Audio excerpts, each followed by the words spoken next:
اعوذ باللہ من الشیطان الرجیم بسم اللہ الرحمن الرحیم یا بنی آدم اے اولاد آدم علیہ السلام قد انزلنا علیکم په تحقیق سره نازل کړي دی مونږ په تاسو باندې را لېږلي دی مونږ تاسو ته لباسن جامې لباس یواری سوآتکم چې پټوي شرمګاهونه د ستاسو وریشن او د پاره د خایست ولباس التقوى او لباس د پرهیزګاری ذالک خیر دا بهتر دی ذالک من آیات الله دا نخود الله تبارک وتعالى نه دی لعلهم یذکرون د پاره د دې چې دوی نصیحت قبول کړي یا بنی آدم اے اولاد د آدم علیہ السلام لا یفتننکم ففتنه کې دی اونغورځي تاسو الشیطان او شیطان کما اخرج ابویکم لک سرنګي چې وباسلی دي ستاسو مور او پلار من الجنت د جنتنا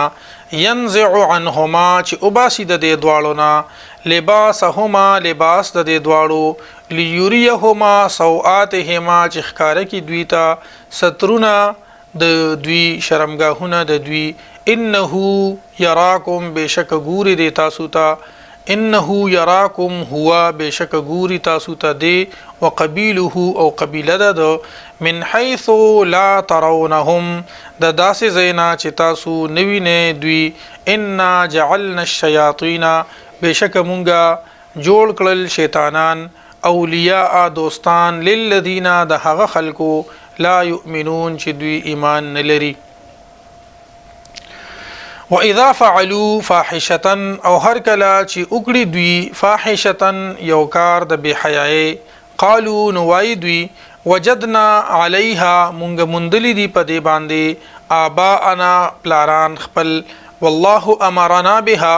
او الله حکم کړی دی مونږ ته بها په دې سره قل او فرمای محبوب صلی الله علیه وسلم ان الله بشک الله تبارک وتعالى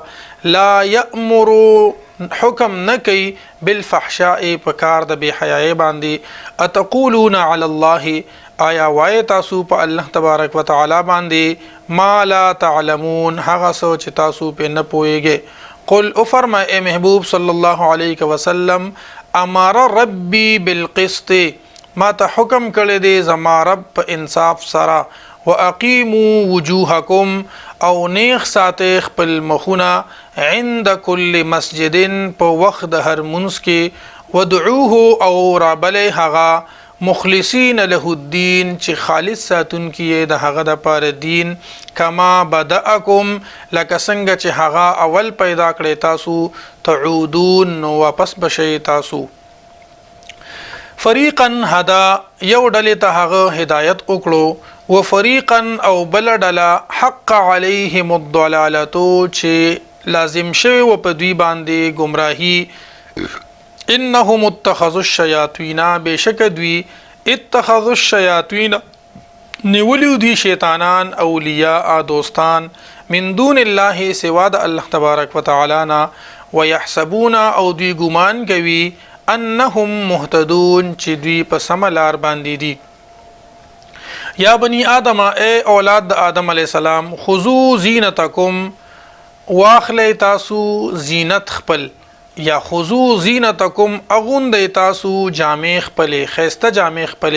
عند کل مسجد په وخت د هر منځ کې وکلوا واشربوا او خورئ او اسکئ ولا تسرفوا او فضول خرچی مکوئ اسراف مکوئ انه لا يحب المسرفین بشک الله تبارک وتعالى محبت نکی د اسراف کوونکو سره